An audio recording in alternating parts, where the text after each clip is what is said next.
सालों पहले एक प्लेनेट यानी सैयारे पर एक बहुत ताकतवर और खतरनाक बुरा क्रिएचर रहा करता था। अपनी ताकत से वो बहुत सारे प्लेनेट्स को तबाह करता जा रहा था। अब ये सूरत-ए-हाल देखते हुए बाकी प्लेनेट्स के रहने वाले जो खुद भी काफी ताकतवर थे, उन्होंने इस क्रिएचर के खिलाफ लड़ाई की। इसे कमजोर करके मार के उन्होंने इसे जमीन यानी हमारी दुनिया में कहीं पर कैद कर दिया। अब कहानी आती है प्रेजेंट टाइम यानी मौजूदा वक्त में। हमें जमीन यानी हमारी दुनिया दिखाई गई, जहाँ पर दो बहन भाई खेल रहे थे। इनमें बहन का नाम मिमी था। ये दोनों बॉल्स वाले गेम खेल रहे थे, जिसमें जो भी हारेगा उसे जमीन में दफन कर दिया जाएगा। इसलिए ये लोग गड्ढा भी खोदते हैं, और क्योंकि उन्होंने गड्ढा काफी गहरा खोदना था, इसलिए गड्ढा खोदते खोदते इन्हें रात हो गई। जहाँ तभी मिमी के भाई को एक ताबूत दिखाई देता है, जिसे देखकर दोनों काफी हैरान रह गए, क्योंकि उसके ऊपर एक लाल रंग का चमकदार कीमती पत्थर लगा हुआ था, जो कि असल में उसी बुरे क्रिएचर का ताबूत था। अब मिमी ताबूत के ऊपर से वो कीमती पत्थर निकाल लेती है, जिसके साथ ही ताबूत जोरों से हिलने लगा। आसपास की भी हर चीज कांप उठी और तेज आवाजें भी आने लगती है, जो सुनकर उनकी मोम डैड बाहर आ गई। बच्चों ने उनसे ये बात छुपा के रखी और कहते हैं कि कुछ नहीं हुआ, सब ठीक है। उनके जाते ही क्रिएचर ताबूत में जिंदा हो गया और ताबूत को तोड़कर बाहर आने लगता है। सबसे पहले उसका डरावना सा हाथ बाहर आता है। बाहर आने के बाद क्रिएचर आसपास देखने लगा और इनके घर से निकल जाता है। वो सीधा आया एक फैक्ट्री में, जहाँ उसे 3 चोर मिलते हैं। अब क्योंकि क्रिएचर पहली बार इंसानों को देख रहा था, इसलिए उनसे कहता है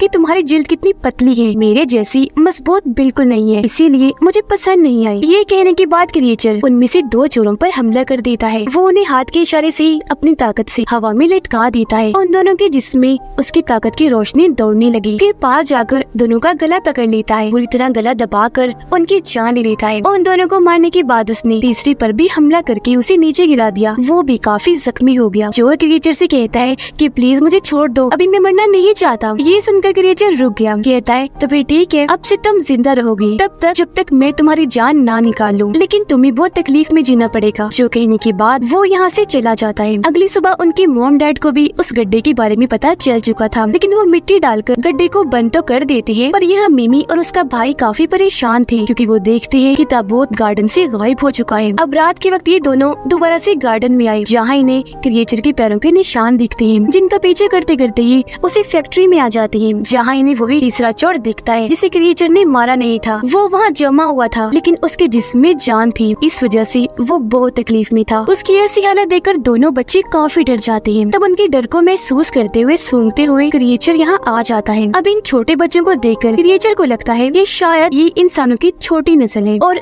वो इन दोनों को मारने के लिए इनकी तरफ बढ़ने लगा। लेकिन तभी वो मिमी के हाथ में वो लाल पत्थर देखकर रुक जाता है। तो यहाँ हमें पता चला कि ये कीमती पत्थर दरअसल एक बहुत नायाब हीरा है, और ये जिस किसी के पास भी होगा ये क्रिएचर उसका गुलाम बन जाएगा और उस इंसान के हर हुक्म को मानेगा। इसलिए क्रिएचर उससे वो हीरा लेने की कोशिश करता है और उसे डराने लगा, पर मिमी नहीं डरती, क्योंकि वो काफी बहादुर भी थी और समझदार भी। अब तक उसे इस हीरे की ताकत के बारे में पता चल चुका था। वो ये भी जान गई थी कि इसकी मदद से मैं क्रिएचर से कुछ भी करवा सकती हूँ। तो अब क्रिएचर को चेक करने के लिए मिमी उसे हुक्म देती है कि मेरे भाई को हवा में उड़ा दो। तब क्रिएचर ऐसे ही करता है। वो उसके भाई को हवा में उड़ाकर घुमाने लगा, लेकिन साथ ही उसे काफी गुस्सा भी आ रहा था, ये सोचकर कि मैं एक इंसान जो छोटी बच्ची है उसका हुक्म मान रहा हूँ। इसीलिए वो मिमी को कहता है कि मैं जब भी यहाँ से आजाद होऊंगा और ये हीरा मेरे पास आ जाएगा तो सबसे पहले मैं तुम्हें ही मारूंगा। पर यहाँ गलती से मिमी का भाई उस चोर के ऊपर गिर गया, जिससे चोर का जिस्म नीचे गिर जाता है और उसके जिस्म से जान निकल जाती है। ये देखकर दोनों बच्चे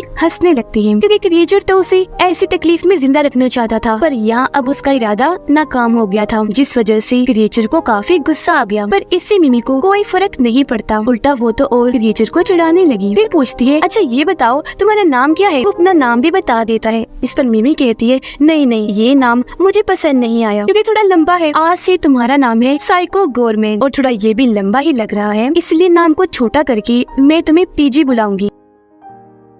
पर यहाँ पीजी इन सब चीजों की वजह से काफी गुस्सा और परेशान हो गया था, क्योंकि उसके पास इतनी सारी ताकतें थी, लेकिन उसे फिर भी मिमी जैसे छोटे बच्चे के इशारों पर नाचना पड़ रहा था। फिर तभी उसे आइडिया आया कि जब मिमी और उसका भाई यहाँ से चले जाएंगे, मैं भी यहाँ से भाग जाऊंगा, ताकि दोबारा मिमी मुझ पर अपना काबू न कर सके, मुझे कोई हुक्म न दे। लेकिन उस हीरे की ताकतों के जरिए मिमी को पीजी के इरादों की भनक लग गई थी, इसलिए वो उसे हुक्म देती है कि तुम तब तक यही फैक्ट्री में ही रहोगे जब तक हम लोग दोबारा नहीं आ जाते। जो कहने के बाद वो दोनों यहाँ से चले जाते जाती है और पीजी को हुक्म के मुताबिक वहीं रुकना पड़ता है। अब हम एलियंस के एक प्लेनेट को देखते हैं जहाँ पर एलियंस का एक ग्रुप बैठकर मीटिंग कर रहा था। इनका काम पूरे ही यूनिवर्स की हिफाजत करना था। यहाँ ये बात सामने आई कि इन्हीं एलियंस ने सालों पहले उस क्रिएचर यानी पीजी को जमीन पर कैद किया था। इनकी मीटिंग आज इसीलिए की जा रही थी क्योंकि इन्हें पता चल चुका था कि पीजी आजाद हो गया है। इसीलिए सभी एलियंस पीजी को मारने के लिए अपनी सबसे ताकतवर एलियन जिसका नाम पेंडोरा था उसे जमीन पर भेजने का फैसला करते हैं, जो एक फीमेल एलियन थी। लेकिन क्योंकि वो एलियन है, उसका जिस्म अजीब सा है, तो वो ऐसे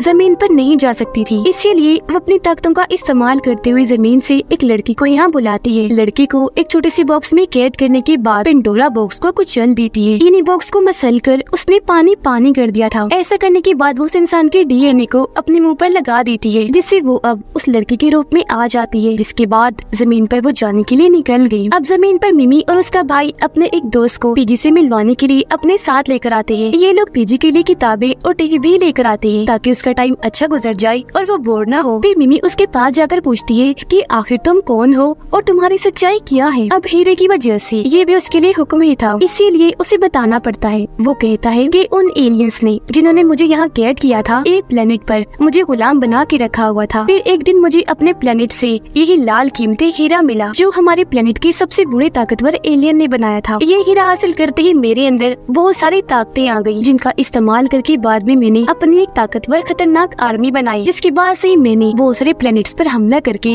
वहाँ के रहने वालों को मारा और उनके प्लेनेट्स को तबाह कर दिया। कुछ प्लेनेट्स पर मैंने अपना कब्जा भी कर लिया था। लेकिन फिर एक दिन एक प्लेनेट के ताकतवर एलियंस ने मुझसे लड़ाई करके मुझे यहाँ जमीन पर कैद कर दिया और यहाँ उसकी बात पूरी हुई। अब यहाँ तीनों को ही पीजी की ये कहानी पसंद नहीं आती, इसलिए वो यहाँ से चले जाते हैं। पर जाने से पहले मिमी ने पीजी को किताबें पढ़ने और टीवी देखने का हुक्म दिया था। टीवी को देखकर उसे एक आइडिया आया। वो उसके जरिए अपने प्लेनेट पर अपनी आर्मी से राब्ता करता है और उन्हें जमीन पर आने का कहता है। घर आकर मिमी का भाई अपने दोस्त के साथ गेम्स खेलने लगा, जिस वजह से मिमी अकेली पड़ गई और क्योंकि वो बोर हो रही थी इसलिए हीरे की मदद से वो पीजी को अपने पास बुलाती है। पीजी जैसे ही आया, मिमी का भाई और उसका दोस्त भी बाहर आ जाते हैं। यहाँ मिमी को अपने दोस्त पर बहुत गुस्सा था क्योंकि वो उसके साथ खेलना नहीं चाहता था, इसलिए वो पीजी को हुक्म देकर अपने दोस्त को बड़ा सा दिमाग बनवा देती है। पीजी ने ऐसे ही किया, जिससे वो इंसान से बदलकर दिमाग की शक्ल में आ गया। पर इसी दौरान उनके मॉम डैड बाहर आ गए और वो पीजी को देखकर काफी डर जाते हैं, तो वो उसे मारने की कोशिश करने लगे। तब मिमी उन्हें रोककर कहती है कि ये किसी को कोई नुकसान नहीं पहुंचाएगा क्योंकि इसे तो खुद मैं कंट्रोल कर रही हूँ। जो सुनकर उसके मॉम डैड का डर भी खत्म हुआ। जिसके बाद ये पूरी फैमिली पीजी का अपने घर में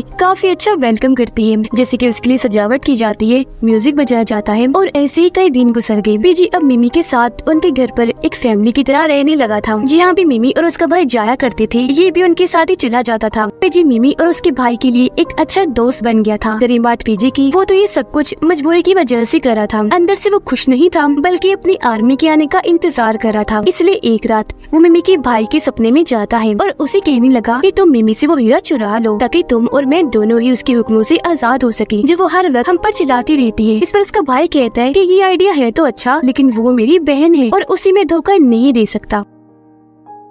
अगले दिन मिमी पीजी को बॉयज वाले गेम खेलना सिखा रही थी, जहाँ तभी पुलिस की गाड़ी आ जाती है। उसमें से 2 पुलिस ऑफिसर्स निकले जो पीजी को गोलियां मारने लगते हैं, पर उसकी जिल्द इतनी मजबूत और ताकतवर थी कि उसे कुछ भी नहीं होता। उल्टा एक ऑफिसर के हाथ को पकड़कर, जिस हाथ में उसने गन पकड़ी हुई थी, पीजी अपनी ताकतों से उसे एक क्रिएचर बना देता है। लेकिन वो दूसरे ऑफिसर को कुछ नहीं करता, बल्कि उसे ऐसे ही छोड़ देता है ताकि वो बाकियों को जाकर पीजी के बारे में बताए और लोग उससे डरने लगे। लेकिन जब वो पुलिस ऑफिसर जाकर उसके बारे में सबको बताता है तो कोई की बातों का यकीन नहीं करता। उधर वो लोग घर जाने के लिए निकल जाते हैं। वो जंगल में थे, यह तभी उनके सामने पीजी की आर्मी आ जाती है क्योंकि वो अपने प्लेनेट से जमीन पर आ चुके थे। उन्हें देखकर पीजी काफी खुश हो गया और क्योंकि उनका लीडर था इसलिए अपने लोगों को हुक्म देता है कि मिमी से वो हीरा ले लो, जिसके बाद इन दोनों को भी मार देना। पर वो ऐसा नहीं करते। तब यहाँ पता चला कि उसकी आर्मी असल में पीजी को ही मारने आई थी, क्योंकि जब पीजी को यहाँ कैद किया गया था तो उसकी आर्मी आजाद जिंदगी गुजार रही थी। वो लोग बहुत खुश थे, लेकिन अब क्योंकि पीजी आजाद हो गया है तो वो और लोगों को दोबारा अपना गुलाम बना लेगा। यही वजह है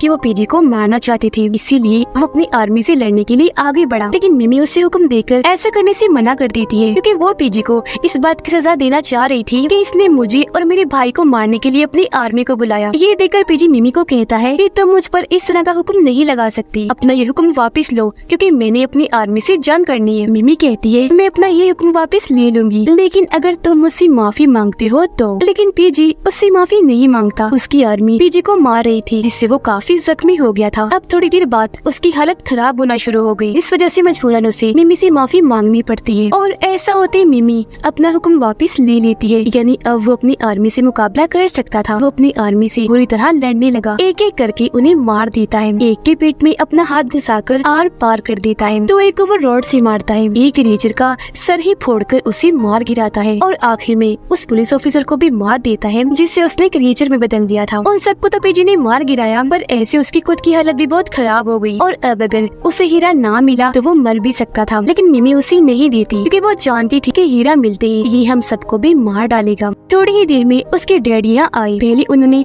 पीजी को गाड़ी में बिठाया, फिर बच्चों को भी बिठाकर यहाँ से घर के लिए निकल जाते हैं। घर आकर इन्होंने देखा कि पेंडोरा इनके घर पर आई हुई है और क्योंकि वो इंसानी रूप में थी तो ये नहीं पहचान पाती कि ये एक एलियन है। वो कहती है कि मुझे पीजी को अपने साथ ले जाना होगा। उसे देखकर पीजी भी समझ गया पेंडोरा एलियन है, जो इतनी खतरनाक और ताकतवर है कि वो प्लैनेट्स को चुटकियों में तबाह करती है और अगर इसने मुझे मार दिया तो ये इस दुनिया को भी तबाह कर देगी और यहाँ की सभी लोगों को मार देगी। पीजी उसके साथ जाना नहीं चाहता था, जिस वजह से उन दोनों के साथ साथ इस फैमिली में भी बहस होने लगी। मिमी का भाई और मोम पेंडोरा के साथ थे। वो चाहते थे कि पीजी उसके साथ चला जाए, पर मिमी खुद और उसके डैड पीजी की साइड पर थे, उसे भेजना नहीं चाहते थे, इसलिए वो सीधा फैक्ट्री आई। पीजी की हालत और खराब होती जा रही थी। वो यहाँ मिमी को कहता है कि पेंडोरा खतरनाक एलियन है, अगर मैं मर गया तो उसे कोई भी नहीं रोक पाएगा, वो तुम्हारी दुनिया को तबाह कर देगी।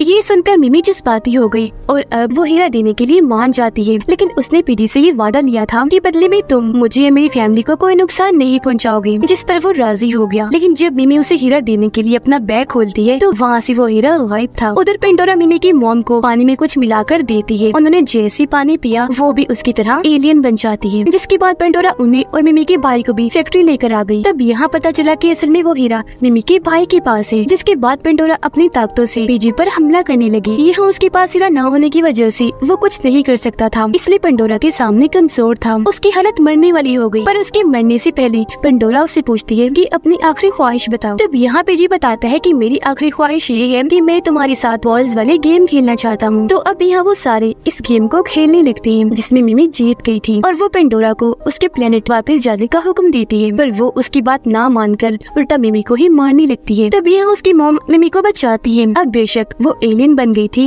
लेकिन थी तो उसकी मोमी ना, जिससे अभी मिमी के भाई और मॉम को इस बात का एहसास हुआ कि पेंडोरा कितनी बुरी है। लेकिन इस दौरान पीजी को अपना चमकदार हीरा वापस मिल चुका था, जिसे हासिल करते ही उसकी ताकतें उसे मिल गई। वो आजाद हो गया और अब वो पेंडोरा से लड़ सकता था। वो एक हड्डी निकालता है, उसका हथियार बनाकर पेंडोरा से लड़ने लगा और उसकी एक आँख फोड़ देता है। वो कमजोर हो गई, जिसके बाद वो उसे इतना मारता है कि इस लड़ाई को जीत जाता है और आखिर में वो पेंडोरा को ही निगल गया। फिर ये सब लोग बाहर आ गए। यह पीजी मिमी को वो हीरा वापस देते हुए कहता है कि ये तुम रख लो, अब मुझे इस हीरे की कोई जरूरत नहीं है, क्योंकि इतने दिन तुम्हारे साथ रहने की वजह से मुझे इस बात का एहसास हुआ कि असल ताकत प्यार और अपनायत में है, जो मुझे तुमने और तुम्हारी फैमिली ने दी। जिसके बाद वो इस फैमिली का शुक्रिया अदा करता है और वहाँ एक काफी बड़ा रास्ता खोलता है और वहाँ से वो आसमान की गहराइयों में चला जाता है। अगले दिन खबरों से पता चला कि पीजी अमेरिका को छोड़कर अब किसी और मुल्क को तबाह कर रहा है, क्योंकि उसने मिमी से ये वादा किया था कि मैं तुम्हें और तुम्हारी फैमिली को कोई नुकसान नहीं पहुँचाऊंगा। इसीलिए उसने मिमी के मुल्क को भी तबाह नहीं किया। अब मिमी का वो दोस्त अभी तक दिमाग ही बना हुआ था, जो अपनी मॉम डैड के साथ बैठकर खाना खा रहा था, लेकिन